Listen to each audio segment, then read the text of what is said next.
Boa noite, pessoal. Sejam bem-vindos a mais um Longe Talks. Hoje a gente está conosco aqui o Henrique. Boa noite, Henrique. Boa noite, Eli. Toda vez que vem alguém novo, a gente sempre pede, Henrique, para que a pessoa fale quem é ela, mas não em termos profissionais. Quem é ela enquanto pessoa? Então, quem que é o Henrique enquanto pessoa? Poeta, sonhador, escritor e uma pessoa entusiasmada com a vida. Esse sou eu. E Henrique, conta um pouquinho pra gente. A gente sabe, né? O Henrique hoje ele preside a Associação Brasileira de Gerontologia. A gente sabe o quanto que a gerontologia está crescendo e ainda tem, né, por crescer nesse Brasilzão aqui. E aí eu queria que você falasse um pouquinho, primeiro, né, o que é a gerontologia. A gente sabe que muita gente ainda não conhece, então a gente que está dentro da bolha sabe, mas as pessoas ainda ficam meio perdidas quando escutam a respeito. E depois a gente pode conversar um pouquinho sobre como é que, né, o que está acontecendo em relação à profissão. É uma nova profissão, apesar de já ter alguns anos no mercado, mas e quais são as perspectivas futuras? Então, vamos começar falando o que é a gerontologia, né?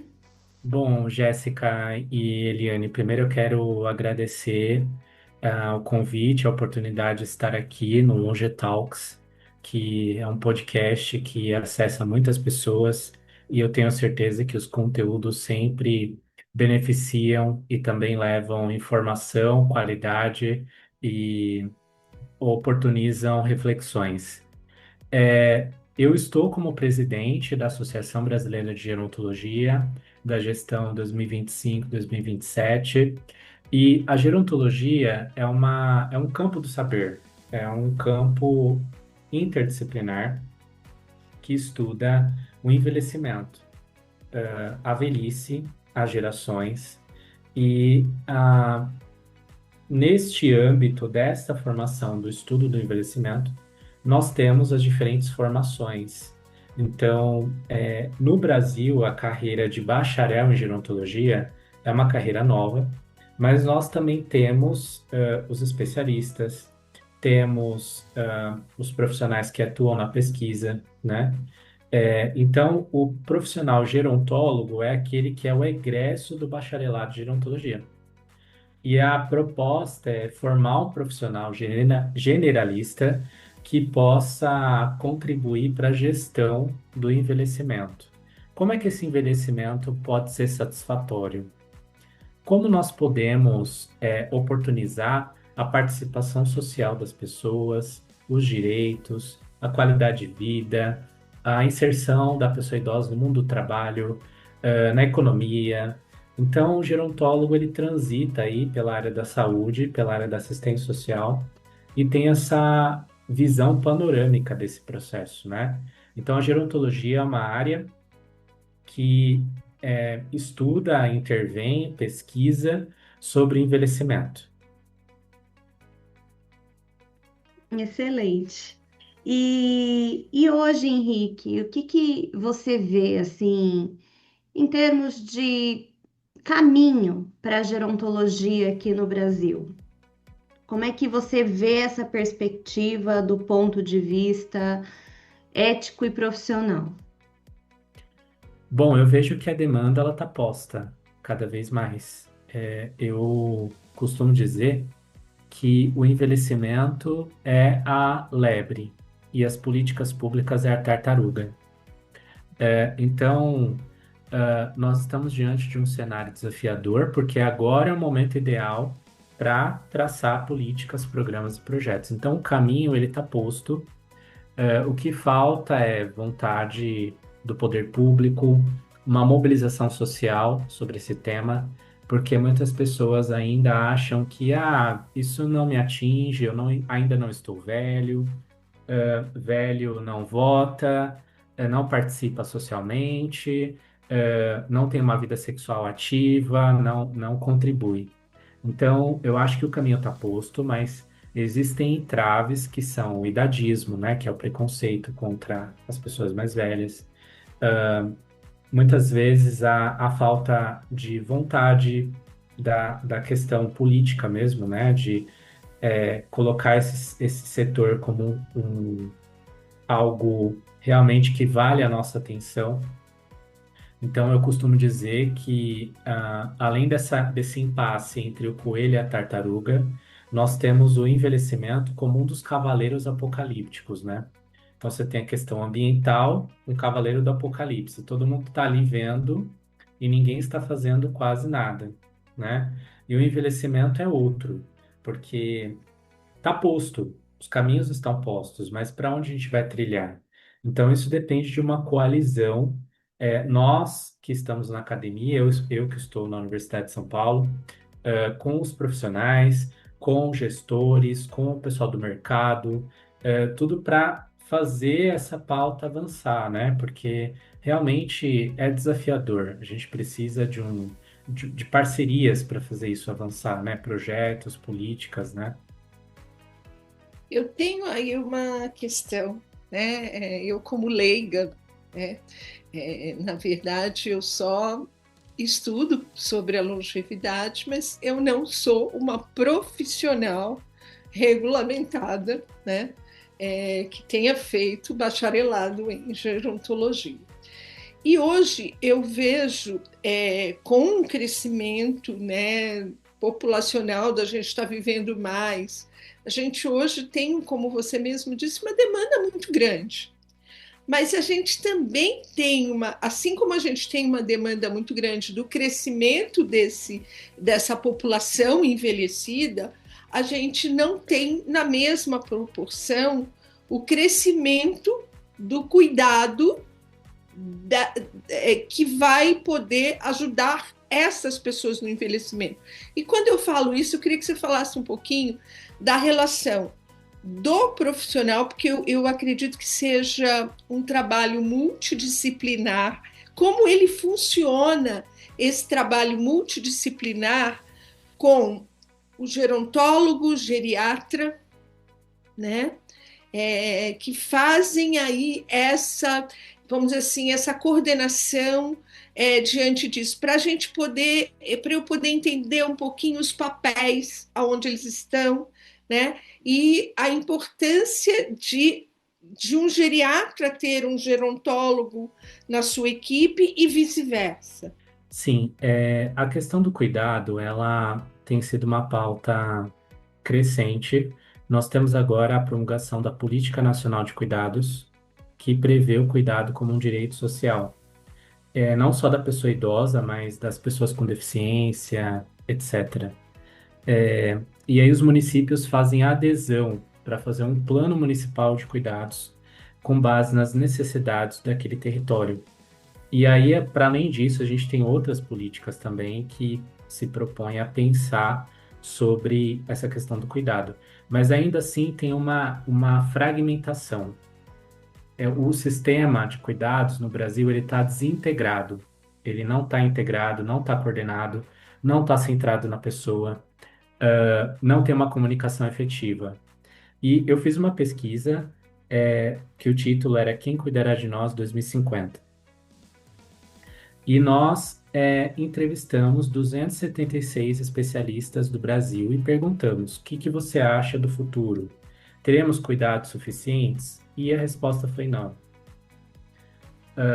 E, basicamente, o alto custo desse cuidado, a falta de coordenação, a questão de como esse cuidado é estruturado são muitos gargalos que a gente vê nesse processo.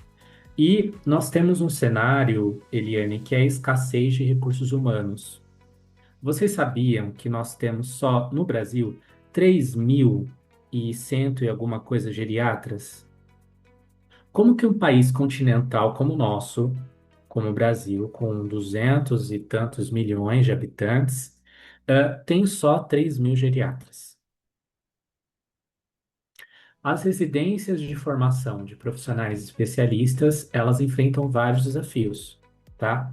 Então, nós temos aí, além da questão do apocalipse, do que um envelhecimento seria um cavaleiro apocalíptico, não é o envelhecimento, mas é a ausência de resposta, é o cavaleiro apocalíptico, nós temos um apagão de cuidados. Então, nós temos o geriatra, que é uma figura escassa, e nós temos uma outra figura que precisa crescer no nosso país, que é o gerontólogo e os especialistas. Então, o gerontólogo, ele tem um papel de abrir novos serviços, coordenar projetos, qualificar aquela gestão municipal, estadual, para a questão das políticas voltadas para a pessoa idosa.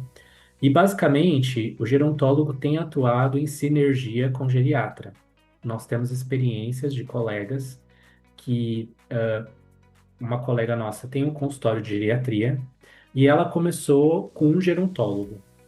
Aí depois ela foi dois, três, quatro, porque é o profissional que vai no domicílio, que faz essa integração de cuidado, que fala com a família, que passa as informações para o geriatra.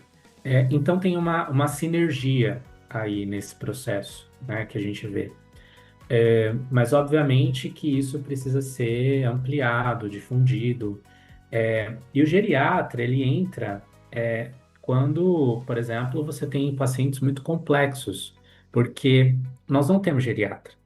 Então, muitas vezes a pessoa passa num clínico, se é uma pessoa muito complexa, toma 15 medicamentos, tá com as doenças todas fora de controle, aí o geriatra entra para dar uma coordenada. Então, a gente fala que o geriatra é aquele que tira medicamento, né?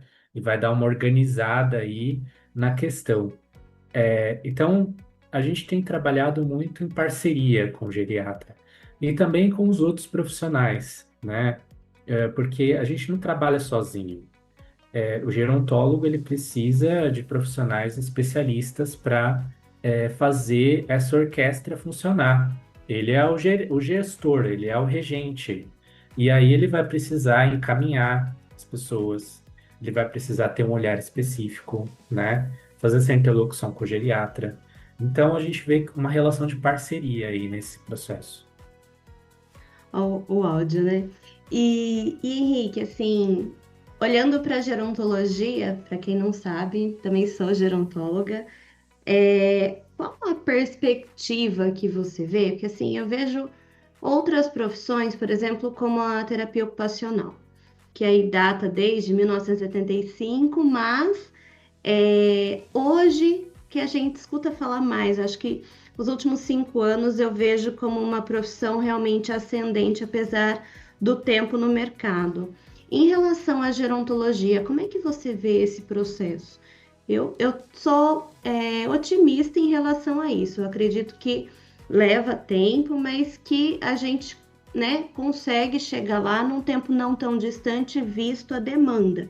Mas eu queria ouvir de você também, o que você vê a respeito disso, o que você observa?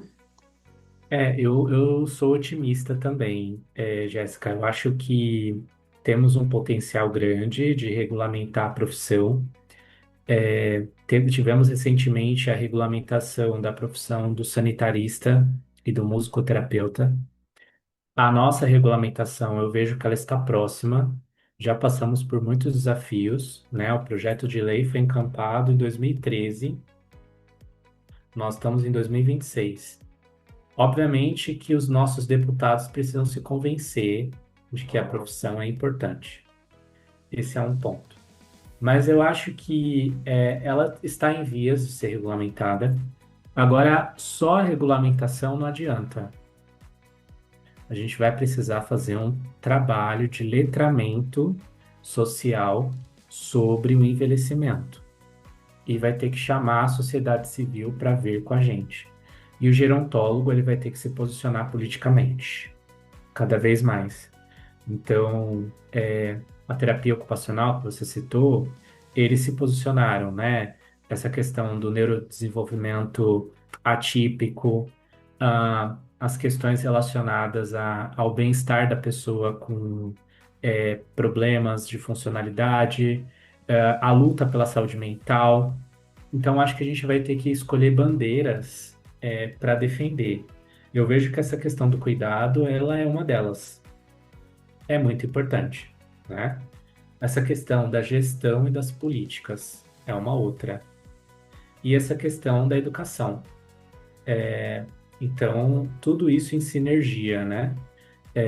Para pensar assim, porque a profissão ela precisa ser legitimada socialmente. As pessoas precisam olhar para o gerontólogo e falar: esse é o profissional que vai cuidar do meu envelhecimento. E eu confio nesse profissional.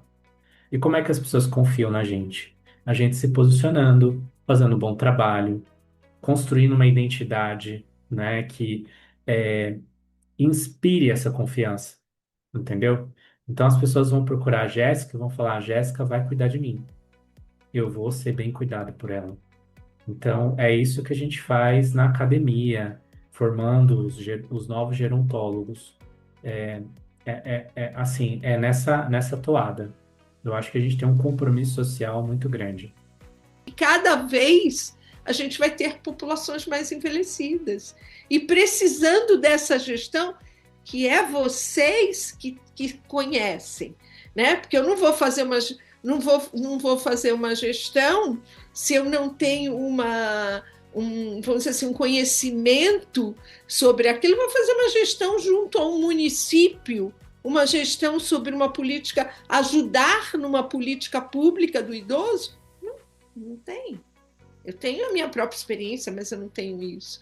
É nesse É, sentido que eu tenho essa preocupação, tá? Porque é um assunto que é, é, mexe muito com a ética, que é uma coisa sim. que eu acho que a gente tem que ter muita preocupação. É porque o mercado, né, ele segue leis próprias. Ele segue uma autorregulação, ele é mediado por aspectos econômicos, né, principalmente. E eu costumo dizer que se você vai para essa área pensando só no aspecto econômico, saia. Saia porque não é para você. O aspecto econômico, ele é só a cereja do bolo. Porque para fazer um negócio rodar, acontecer, você precisa ter conhecimento técnico para saber como fazer. E a gente só vê o glamour, né? Mas tem muita coisa que não é glamurosa. Você vai coordenar uma instituição, você vai lidar com funcionários, com vigilância sanitária, com família, vários desafios você vai ter. Então, eu acho que o mercado ele é importante, o dinheiro é importante, recurso é importante, mas eu acho que essa dimensão técnica e qual é o propósito que está te levando para esta área. Eu já vi iniciativas sendo criadas para, inclusive, padrão A e cair, naufragar, porque só viu o aspecto econômico. Cadê a pessoa que está ali? Né? Qual é a questão da história dela? Qual é a essência daquele projeto? Né? Então, eu acho que o envelhecimento, ele precisa ser visto com seriedade, não com amadorismo. Vou aproveitar antes, e queria só que você me respondesse assim, você disse eu estou presidente, eu acho muito bonito você dizer eu estou, né, porque a gente faz parte do estar.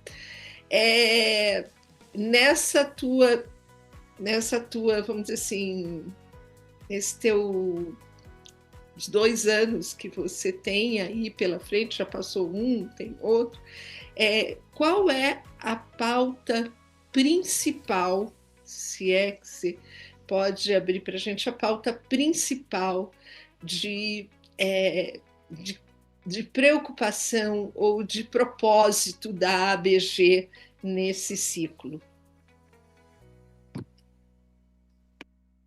Eu penso que a- a- tem aquelas 3 pontos que eu destaquei, né? Cuidado, educação e políticas. Eu penso que o principal foco é tratar esses 3 pontos articulados com a identidade e a regulamentação profissional. Então, o nome da nossa chapa foi Esperança Geronto. Vocês sabem que eu fui o primeiro presidente da ABG. Eu fundei a ABG em 2009. Nós éramos egressos da USP, inclusive a Jéssica é da primeira turma, né, Jéssica? Então eu conheci a Jéssica lá em 2009, quando eu fui na Universidade Federal de São Carlos. E eu falei assim, bom, agora acho que já dei minha contribuição, não preciso mais ser presidente da ABG. Só que aí passou o tempo, eu fui ocupando outras posições nesse processo. Eu falei, não, agora está na hora da gente colocar uma energia a mais, né? E aí me candidatei à presidência. Então eu tenho trabalhado nessa vertente com os colegas. Temos divulgado, então eu agradeço muito a oportunidade de estar aqui com vocês, me coloco à disposição para voltar, com certeza, com o maior prazer, né? A professora adora falar, então contem comigo. E a proposta é essa, assim, a gente tem feito um trabalho de divulgação em outros canais. A gente examina primeiro a seriedade do canal, né? Então a gente acredita que o Longe Talks ele tem uma seriedade, por isso estamos aqui. E a gente tem propagado a gerontologia, né? Sensibilizado as pessoas. Então a gente tem trabalhado nesse sentido, temos logrado êxito, né? Feito um trabalho com outros colegas que estão em várias localidades do país, desde o sul até o nordeste. Temos alguns colegas do norte também. E é isso, né? Muito, muito trabalho, muita luta. E eu acho que a gente vai semeando para que esse envelhecimento possa ser satisfatório, né? Que a tartaruga consiga ultrapassar a lebre, né? E que a gente possa tornar esse cavaleiro apocalíptico do envelhecimento como algo a nosso favor, né? Assim, a gente possa sensibilizar os governantes, os tomadores de decisão, os profissionais que formam outros profissionais. Então, acho que a gente faz um papel nesse sentido, né?